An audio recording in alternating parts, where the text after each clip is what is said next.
رسول اللہ صلی اللہ علیہ وآلہ وسلم نے فرمایا، میری امت کو قیامت کے دن اس طرح بلایا جائے گا کہ ان کی پیشانیاں اور ان کے پاؤں وضو کے اثار کی وجہ سے چمک رہے ہوں گے۔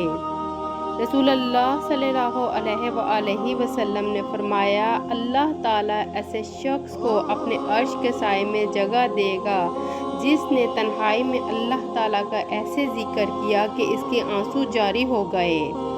رسول اللہ صلی اللہ علیہ وآلہ وسلم نے فرمایا، منافق کی 3 نشانیاں ہیں: جب بات کہے تو جھوٹ کہے، اور جب اس کے پاس امانت رکھے تو خیانت کرے، اور جب وعدہ کرے تو خلاف ورزی کرے۔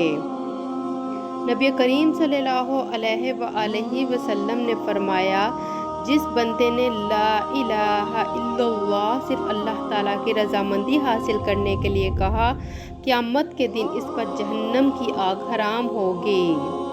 رسول اللہ صلی اللہ علیہ وآلہ وسلم نے فرمایا، ساری امت جنت میں جائے گی سوائے ان کے جنہوں نے انکار کیا۔ صحابہ نے عرض کیا، یا رسول اللہ صلی اللہ علیہ وآلہ وسلم، انکار کون کرے گا؟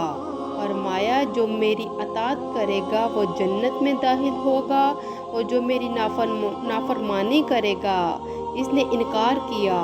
نبی اکرم صلی اللہ علیہ وآلہ وسلم نے فرمایا، تم میں سے ہر کسی کی دعا قبول کی جاتی ہے جب تک کہ وہ جلدی نہ کرے، اور وہ کہنے لگتا ہے میں نے دعا کی مگر وہ قبول نہ ہوئی۔